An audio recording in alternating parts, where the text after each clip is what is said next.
Saudara, Roy Suryo melaporkan 7 orang pendukung Presiden ke-7 RI Joko Widodo ke Polda Metro Jaya Kamis siang tadi.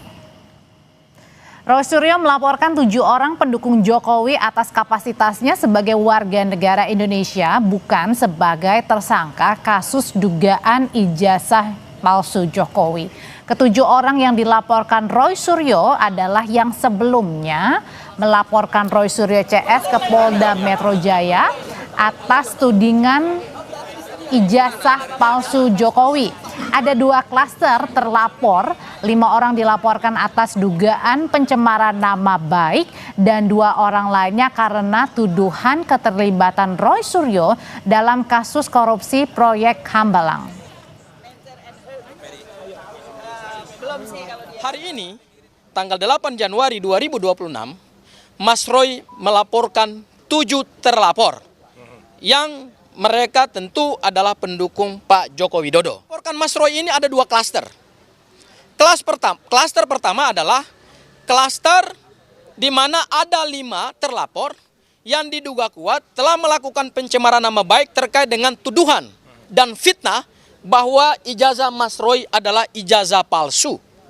Ya, dan kemudian ada penyerangan terhadap harkat dan martabatnya Mas Roy sebagai seorang pribadi kodrati yang dilindungi oleh konstitusi dan undang-undang. Itu klaster pertama. Dan klaster kedua ada 2 terlapor, yaitu terkait dengan tuduhan bahwa Mas Roy terlibat di dalam proyek korupsi Hambalang. Pada saat itu Mas Roy sebagai bagian dari kader Partai Demokrat. Siapa saja 7 orang yang dilaporkan pihak Roy Suryo ke Polda Metro Jaya dan apa sebenarnya laporan yang diajukan? Untuk membahasnya kita sudah bersama saya dengan Abdul Ghafur Sengaji selaku pengacara Roy Suryo. Mas Sengaji, selamat malam. Selamat malam Mbak Audrey, selamat malam Bang Ade. Oke, Bang Ade Dharma juga sudah di sounding tadi Mas sama Mas Sengaji. Ini adalah Sekjen Pradi Bersatu. Jadi inisial A ini termasuk Mas Ade enggak? Jangan Mas Sengaji. Jadi hari ini secara resmi kami telah mengumumkan ada 7 orang yang dilaporkan oleh Mas Roy. Dan hari ini bukan faktor kebetulan ya. Pada tanggal 8 lahir 7 terlapor. Kemudian kalau kita flashback ke belakang, pada tanggal 7 November 2025 ada 8 tersangka. Jadi angka 7 dan angka 8 ini angka keramat juga nih dalam perkara dugaan ijazah palsu Pak Joko Widodo ya. Nah, 7 terlapor itu dibagi dalam 2 klaster. Klaster pertama itu terkait dengan dugaan tindak pidana pencemaran nama baik atas ijazah Mas Roy, dan kemudian ada penyerangan terhadap harkat dan martabat beliau sebagai seorang pribadi kodrati atau sebagai seorang warga negara yang dilindungi konstitusi, undang-undang, baik dari sisi kaidah-kaidah hukum pidana internasional maupun juga dari sisi kaidah-kaidah hukum pidana nasional kita, apalagi dengan KUHP dan KUHP baru. Dan kemudian yang di klaster pertama ini ada 5 terlapor. Inisialnya sudah disampaikan oleh Mas Roy pada saat kami konferensi pers tadi di Polda Metro Jaya, Mbak Audrey ya, yaitu ada yang inisial A, D, F, L, dan V. Yang di sebelah Anda termasuk juga yang dilaporkan? Saya nggak bisa sebut. Iya, harus di-spill dong, spill sedikit, spill. Saya nggak bisa sebut. Kalau nggak bisa apakah A ini adalah Ade Darmawan, apakah Andi Azwan, saya nggak tahu. Kalau nggak. Dan yang klaster kedua Mbak Audrey, saya lanjutkan lagi, itu pencemaran nama baik, dugaan pencemaran nama baik terkait dengan tuduhan terhadap Mas Roy bahwa Mas Roy terlibat dalam kasus korupsi proyek Hambalang. Itu ada 2 terlapor. Inisialnya B dan U. Oke, kalau nggak bisa disebutkan siapa yang detailnya, nama-namanya yang terlapornya ini, pertanyaannya apakah semuanya ini yang membela habis-habisan Pak Jokowi, artinya pendukung setia Pak Jokowi? Kami berdasarkan hasil kajian kami, karena tentu sebelum kami membuka laporan di Polda Metro Jaya, karena saya yang mendampingi Mas Roy pada saat Mas Roy membuka LP di SPKT Polda Metro Jaya dan diterima oleh bagian reserse kriminal umum, itu kami sudah melakukan kajian dan pemetaan baik terhadap perbuatan, kemudian terhadap juga unsur-unsur delik, dan kemudian terhadap pasal juga yang kami laporkan. Itu kami klasifikasi semua adalah pendukung Pak Joko Widodo. Ada 2 klaster, yaitu ada kelompok YouTuber dan ada kelompok non-YouTuber. Non-YouTuber, Oke. Kalau gitu Mas Ade melihat ini, laporan ini kan Pak Jokowi berkali-kali dituduh dugaan ijazah palsu. Kemudian Pak Jokowi dia akhirnya baru melapor. Ya, betul. Nah ini langsung melapor begitu. Nggak tahu deh, ada berapa jeda sebenarnya sebelum melapor. Belum ada somasi kayaknya. Belum ada somasi, langsung melapor, berlebihan. Ya memang di dalam hukum pidana kita kan tidak ada kewajiban untuk melakukan somasi. Somasi itu hanyalah satu upaya untuk mencari titik perdamaian.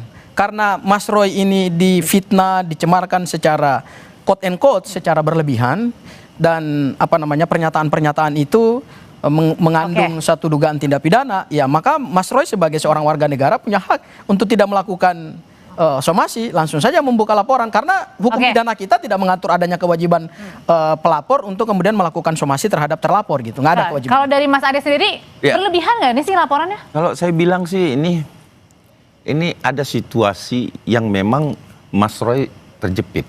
Kenapa? Karena kan ini tahapannya sudah berjalan nih di Polda Metro. Bahwa sebentar lagi mungkin ada tahapan-tahapan yang akan dilakukan Polda Metro, termasuk mungkin tahap pemberkasan dan lain-lain sebagainya, termasuk tahap 1 dan tahap 2, penyerahan barang bukti dan juga para tersangka.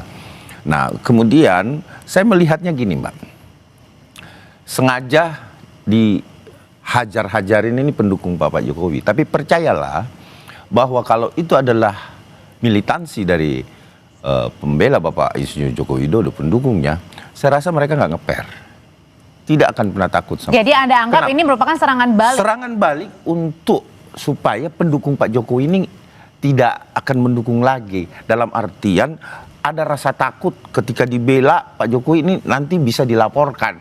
Nah, ini yang saya lihat, kalau saya melihatnya di situ bahwa ada indikasi bahwa ini perang yang memang sudah disetting ya, bagaimana caranya agar pendukung Bapak Joko Widodo itu tergerus. Tetapi saya yakin para calon terlapor ini, ya kan, kalau memang mereka dilaporkan dan itu pendukungnya, saya melawan dia.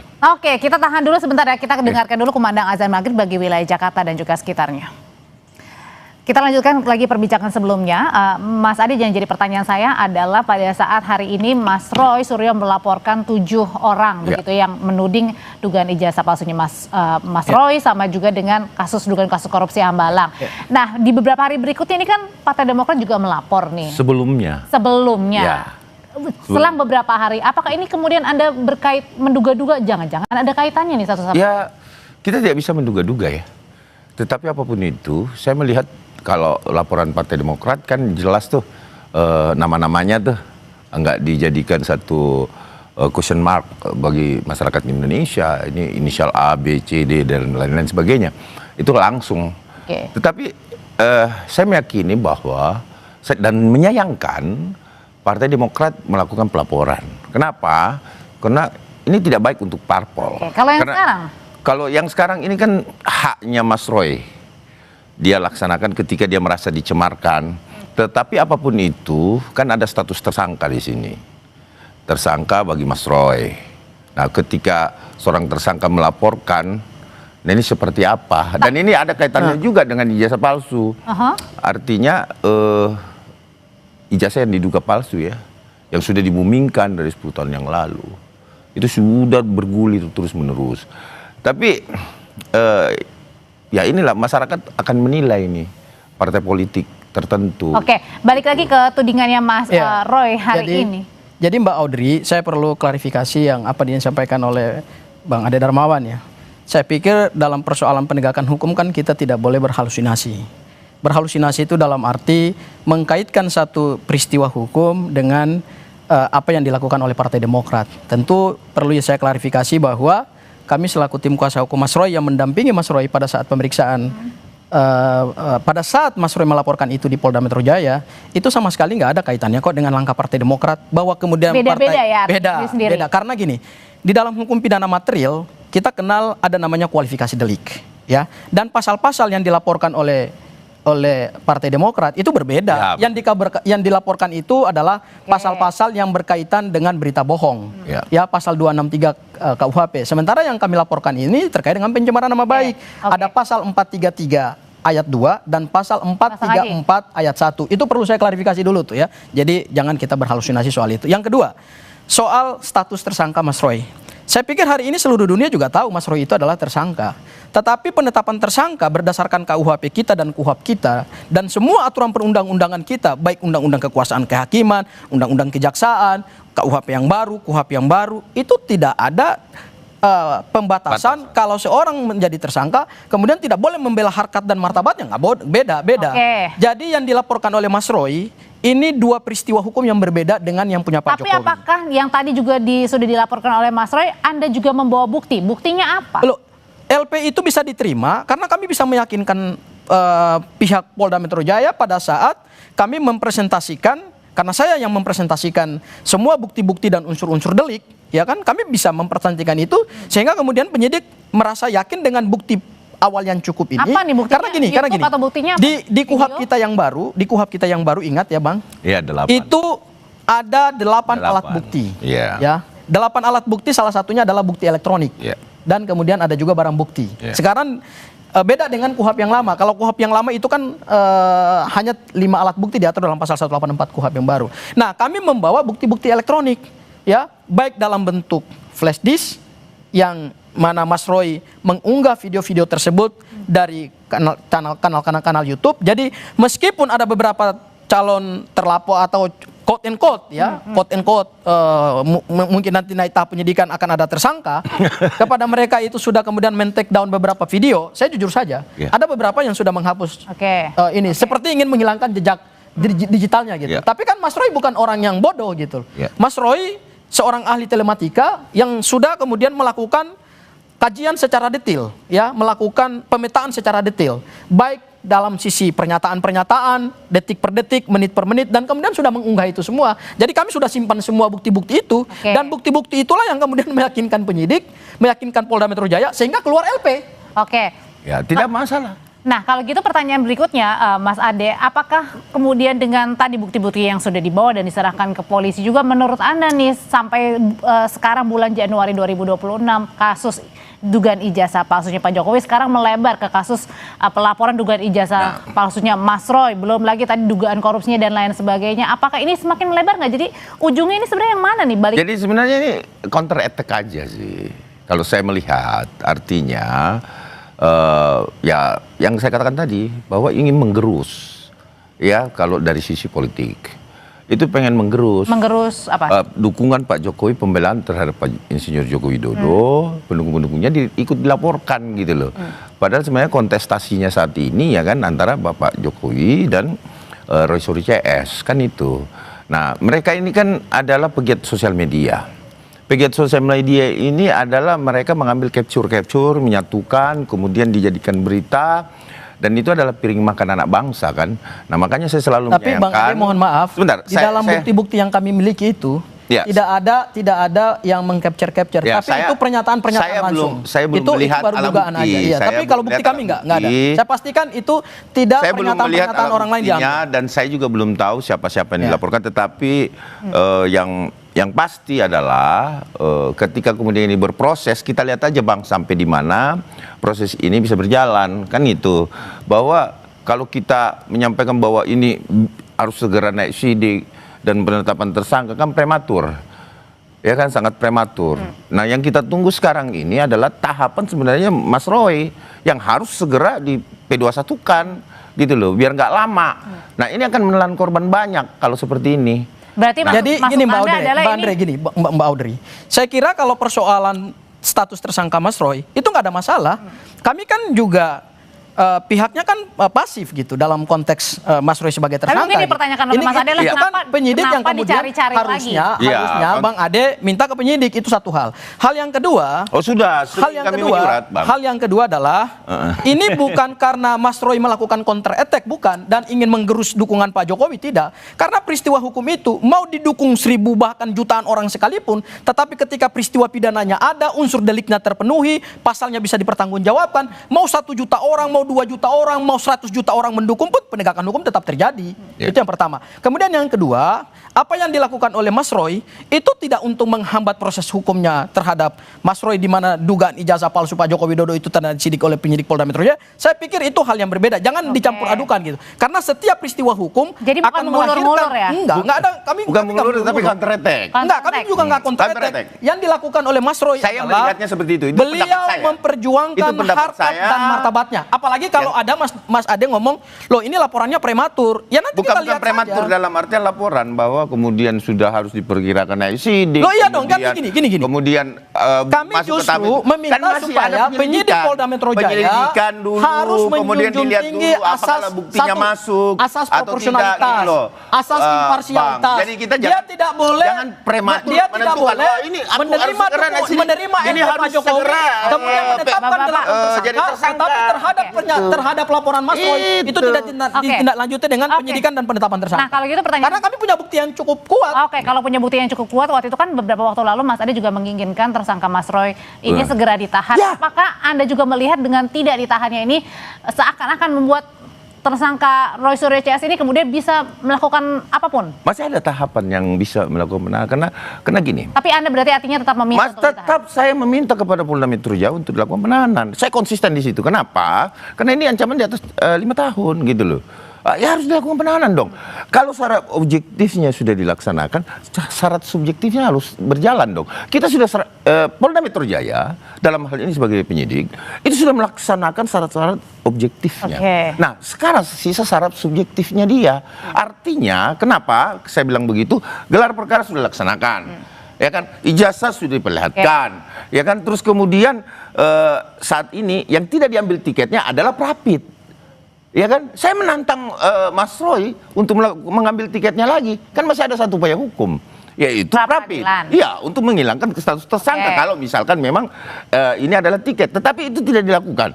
Padahal penyidik juga memberikan kesempatan untuk diperiksa ahli-ahli mereka dan saksi meringankan. Nah, ini secara objektif sudah dilalui, makanya kami tetap meminta kepada Polda Metro Jaya untuk menjalankan syarat subjektifnya, itu melakukan penahanan dong. Biar fair saya gitu loh. pikir kalau istilah kemudian kami meminta, saya pikir kalau sebuah negara hukum itu kan tidak boleh ada permintaan yang sifatnya permohonan. Ya, kalau permohonan boleh, tapi kalau permintaan untuk menekan, untuk kemudian ini saya pikir kita tetap profesional. Kita menjunjung tinggi asas penegakan hukum, yaitu